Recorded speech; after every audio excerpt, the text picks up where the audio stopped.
दोस्तों, उत्तर प्रदेश में कांग्रेस को लगा जोरदार झटका। कद्दावर नेता ने 72 दिग्गजों के साथ छोड़ दी पार्टी। वहीं समाजवादी पार्टी ज्वाइन कर सकते हैं पूर्व कैबिनेट मंत्री। दरअसल खबर क्या है, आपको हम विस्तार से बताते हैं। एक बार फिर उत्तर प्रदेश की राजनीति में फेरबदल की आहट सुनाई दे रही है। बहुजन समाज पार्टी के कद्दावर नेता रहे और पूर्व कैबिनेट मंत्री नसीमुद्दीन सिद्दीकी ने कांग्रेस पार्टी से इस्तीफा दे दिया है। अब बसपा के नेता थे, कांग्रेस से इस्तीफा क्यों दे रहे हैं, अगर ये सवाल है तो दोस्तों, ये पहले बसपा में थे और फिर इन्होंने कांग्रेस ज्वाइन की थी और उसके बाद अब इन्होंने कांग्रेस से भी इस्तीफा दे दिया है। और सिद्दीकी के साथ करीब 72 अन्य दिग्गज नेताओं ने भी कांग्रेस को अलविदा कहा है और इनमें से लगभग 2 दर्जन पूर्व विधायक थे, यानी कोई मामूली नेता नहीं, बड़े नेताओं ने इस्तीफा दिया है। तो वहीं सिद्दीकी ने अपने इस्तीफे के बाद पार्टी के भीतर वैचारिक घुटन और जनता की लड़ाई न लड़ पाने की बात कही है। इस्तीफे के बाद जारी एक बयान में नसीमुद्दीन सिद्दीकी ने कहा है कि कांग्रेस में अपने साथियों के साथ इसलिए शामिल हुआ था ताकि जातिवाद और संप्रदायवाद के खिलाफ हो रहे अन्याय की लड़ाई मजबूती से लड़ी जा सके, लेकिन कांग्रेस में रहते हुए ये लड़ाई नहीं लड़ पा रहा हूं। मेरा मकसद जनता के लिए काम करना है, जो पूरा नहीं हो पा रहा है। उन्होंने ये भी स्पष्ट किया है कि कांग्रेस के किसी भी पदाधिकारी से व्यक्तिगत शिकायत नहीं है, बल्कि ये निर्णय सैद्धांतिक है। सिद्दीकी ने संकेत दिया कि जल्द ही अपने समर्थकों के साथ मशवरा करके नई राजनीतिक पारी की शुरुआत करेंगे। अब आपको बताते हैं कि आखिरकार समाजवादी पार्टी को लेकर क्यों चर्चाएं हो रही हैं। दरअसल नसीमुद्दीन सिद्दीकी ने कुछ समय पहले एक इंटरव्यू किया था, उसका वीडियो भी हम आपको दिखाते हैं। उसमें उन्होंने कहा था, अभी की बात कर रहा हूं क्योंकि पहले मुझे कांग्रेस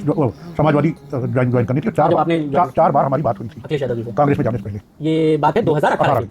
कि 2018 में अखिलेश यादव जी से 4 बार ज्वाइनिंग की बात हुई जब इन्होंने बसपा को छोड़ा था, लेकिन तब सपा की बसपा से गठबंधन की बात हो रही थी, इसलिए तब ज्वाइनिंग नहीं हो सकी। और इन्होंने आगे कहा कि अखिलेश यादव ने मुझ पर व्यक्तिगत बहुत एहसान किए, ये मैं कभी भी कहीं भी कह सकता हूँ। आज भी इतना सम्मान देते हैं कि कभी भी उनसे मिलने जाइए तो घर के बाहर छोड़ने आते हैं। वो आदमी, ऐसे नेता बहुत कम है। ये खुद नसीमुद्दीन सिद्दीकी कहते हैं और उन्होंने कहा कि मैं अखिलेश यादव जी का एहसान हमेशा याद रखूंगा। तो ऐसे में जानकार ये मानते हैं कि जो 2018 में ज्वाइनिंग की बात हो रही थी कि जब इन्होंने बसपा को छोड़ा था, समाजवादी पार्टी में आना चाह रहे थे, लेकिन जब सपा और बसपा का गठबंधन हो जाता है तो ऐसे में नसीमुद्दीन सिद्दीकी समाजवादी पार्टी न ज्वाइन करके वो कांग्रेस में चले जाते हैं। और जब कांग्रेस में जाते हैं तो फिर भी समाजवादी पार्टी की तरफ से उनके पास ऑफर आते हैं, लेकिन तब उनको कांग्रेस को छोड़ना सही नहीं लगता है। लेकिन आज का समय है कि नसीमुद्दीन सिद्दीकी ने कांग्रेस पार्टी को अलविदा कह दिया है और उसके बाद अब कयास लगाए जा रहे हैं कि वो समाजवादी पार्टी को ज्वाइन कर सकते हैं। बहुत सारे लोग उनको बसपा में भी वापसी की बात कर रहे हैं, लेकिन उम्मीद बहुत कम कही जा रही है, क्योंकि बहुजन समाज पार्टी में दौर चल रहा है कि कोई बड़ा नेता बहुजन समाज पार्टी को ज्वाइन करता हुआ नजर नहीं आ रहा है। तो वहीं कांग्रेस छोड़ने के बाद पूर्व विधायक नसीमुद्दीन सिद्दीकी ने मीडिया से बातचीत करते हुए कहा कि मुझे किसी से कोई शिकायत नहीं है। मैं खड़गे जी, राहुल गांधी, प्रियंका गांधी, सोनिया गांधी का सम्मान करता हूँ और करता रहूंगा।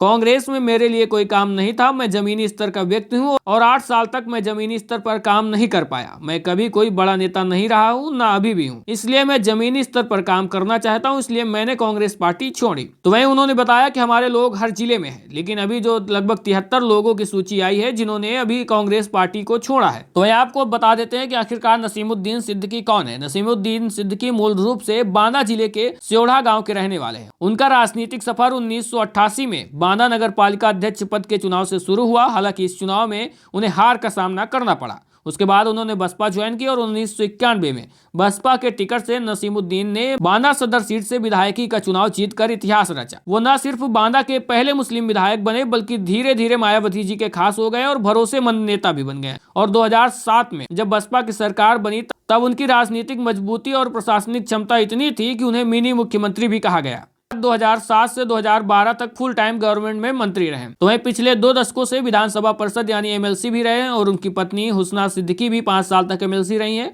और उनके बेटे अफजल सिद्दीकी 2014 में फतेहपुर लोकसभा सीट से चुनाव भी लड़ा था। फिलहाल नसीमुद्दीन सिद्दीकी किस पार्टी में जाएंगे इसकी कोई कंफर्मेशन नहीं मिली है। हालांकि कयास लगाए जा रहे हैं कि अगर विपक्ष में रहना है तो समाजवादी पार्टी को ही शायद ज्वाइन करेंगे।